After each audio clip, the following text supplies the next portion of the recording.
All right, so here we are with our latest edition of little stove refresh. This is a Benzin, Enders Benzin, actually sold in the United States by a company called Floyd's. I think this is a model 303.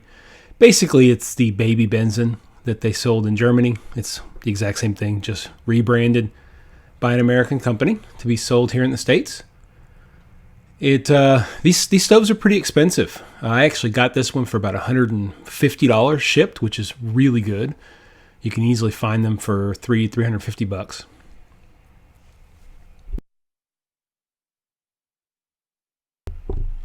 This is the main part of the stove. We'll get this fuel cap off. Very nice, well-made stove. There's our fuel cap with a very good O-ring. We're not going to mess with that. Go ahead and get the fuel out of this thing so that we can work with this tank and not worry about fuel getting everywhere. This is the pressurizing pump assembly, and it's unique to this type of stove, a little different than the other ones that we've looked at here on the channel. And it's really not designed to come out. I mean, you get it out to service it, but it screws in there pretty tight. And there is the pump assembly. We'll look at that here in a little bit. I didn't know if that came off, but it does not. That's just one integrated piece. Pull off the bell here. Similar to my other refreshes, I'm not going to be doing anything with the tank right now because I want to wait until I get my sandblaster up and running. We're going to go ahead and unscrew this spirit cup for the bottom. Get that off.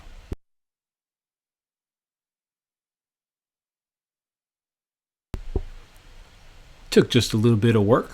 And then I also found, you'll see here in a second, there's actually a little insert, or almost like a washer, concave washer, that fits at the bottom of that cup and allows you to actually tighten it down. Pops off right here. I'll show it to you. There it is. Make sure you keep track of that. And we went ahead and pulled this off. Whenever we get the valve assembly off, and you'll see this is a more traditional design, sort of like the Svea, where there is a wick. You'll see as I pull out that it has this cotton wick, and this one turned out okay. I have some and I could replace it, but I decided not to because it worked just fine. All you got to do to pull this out, there's a metal rod that goes through the whole thing. Just pull it out of there and you're good to go. Set that aside. It dried up a little bit. I could easily replace it, but there's no reason to if it works, and it worked just fine. Just taking a look at the valve assembly here. And here is the pump assembly. Some of them screw into place like that. This particular model does not. You just have to kind of force this out. There's an O-ring there. And after a little finagling, it'll just pop apart. Just like that. And there's your pump. Pretty classic design. This O-ring is in good shape. They sell replacement O-rings, but there's no reason to get one unless you really need it. And this one is fine. It's a little flattened out, but it's just fine. I went ahead and took the end off.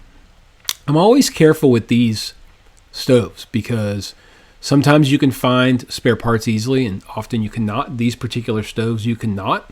So I want to be very careful with the parts and pieces that I have and don't want to mess anything up. So this all looks fine. The spring looks very good. And I decided I don't think that a little piece of rubber goes there on the tip. If it does, let me know, but it seems to work fine without it. So I just decided to put it back together and I'll wash it just like that. Now the actual pump, we're going to go ahead and take apart.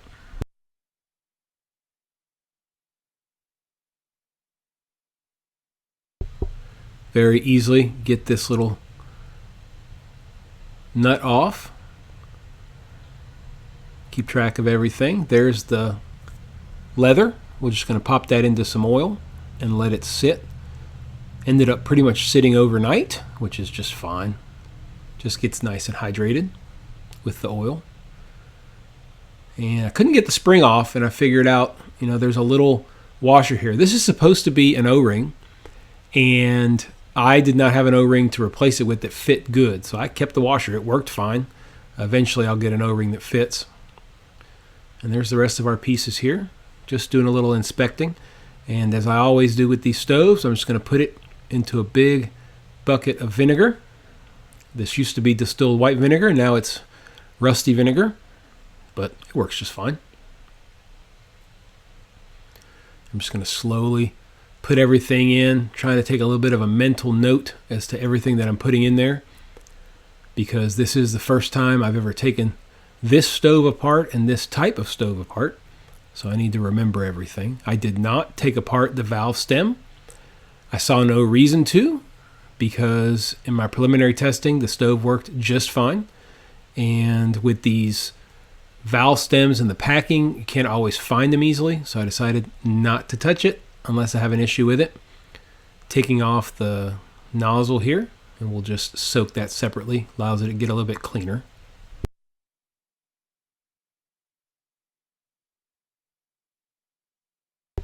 And put the whole thing in there. We'll go ahead and put the entire pump assembly in, the spring, a couple of tools that came with the device or with the stove, and the pot rack. Now we're back. Everything has been soaked and cleaned and wire wheeled. You can see everything looks really good. Really simple process, guys. Just let it soak in the vinegar for 24 hours. Then get your wire wheel and go to town and just clean everything up. And your parts really come out looking pretty nice. You can see the valve assembly. It looks great. The tools came out just fine. Very pleased with everything. Excited to get the sandblaster set up. I'm probably going to make this look like a baby Benzin. I can get some decals and stuff for that, and I might repaint the box to look different as well, since it's basically the same thing, just different paint. Here I am just forcing that wick in. You just want to get it as far in as you can, and then there's really no way to completely get it in. So once you've pretty much got it 99% of the way in, you'll have a couple of little pieces hanging out. Just screw it in, and then you'll be able to pull just the little bitty bits off, and that should work just fine. I didn't know if the old wick would work. Like I said, I have extras, but I always try to use things to the max, and it ended up working just fine. We're sliding that O-ring on now, and if I remember, I think I bring y'all in a little closer here in a second.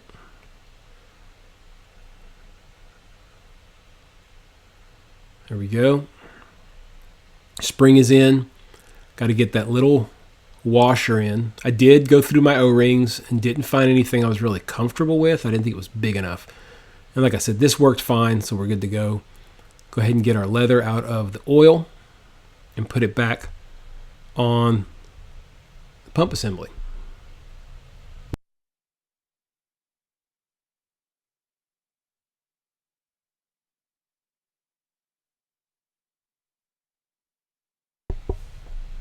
Get that nut back in place. You do want to tighten this up nicely.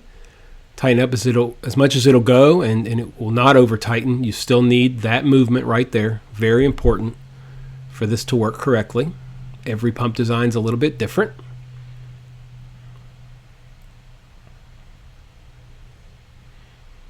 And just took a little bit of finagling just to get that popped right in, and it works perfect.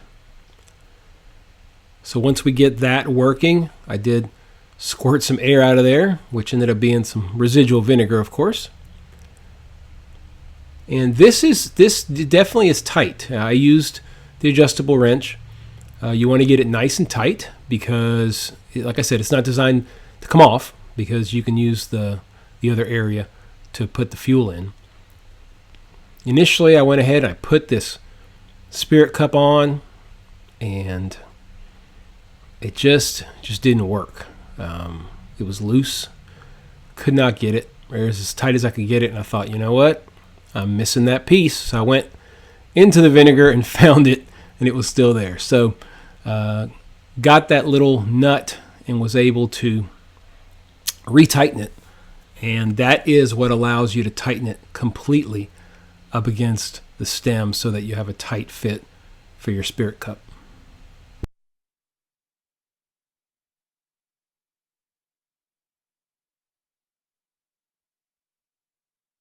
A little bit of a tight fit, but the right wrench, you're good to go, and you can tighten it nicely.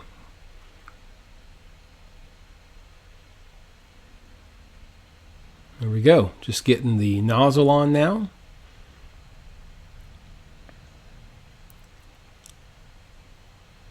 I wasn't able to get the tool that worked or that came with the stove to work. I don't know if it's missized or what. Maybe this is not an original nozzle, but it didn't seem to work. But that's okay.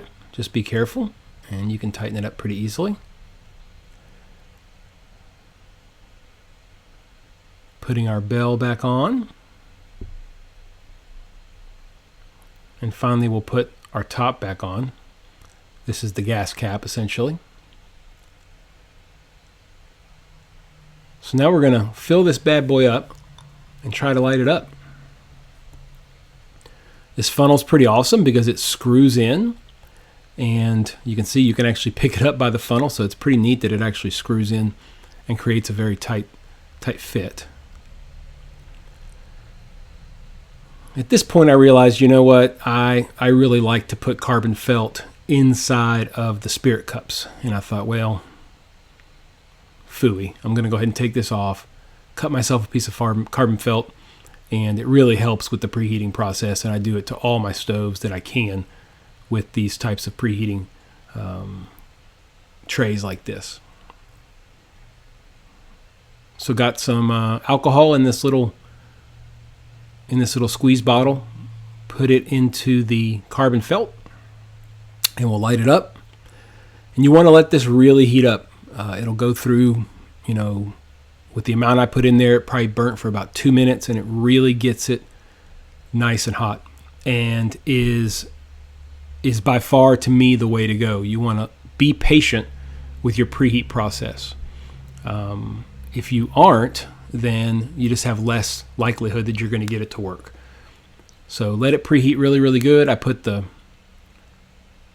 pot stand over the top. Once the flame went out, I went ahead and pumped it a few times and decided, let's give this thing a go.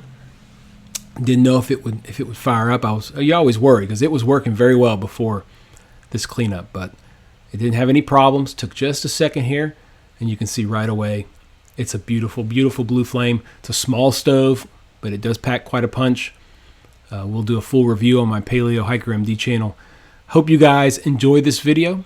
I really enjoy doing these videos, these refreshers. I love to disassemble the stove completely, show you how to clean it up, how to reassemble it. A lot of people have these questions. I have these questions, so I figure I'll be the guinea pig and show you guys what I'll do. You can see the flame control is pretty good for this particular stove. If you like this video, hit the thumbs up down below. Make sure you like the video as well. If you're not subscribed to Paleo Maker MD, make sure you do so. I'm putting out a lot of these videos, and I have quite a few more to do. I will be editing another one here in a little bit with another military stove. As always, guys, I appreciate you checking out Paleo Maker MD. Check out my other channel as well. Thanks for watching.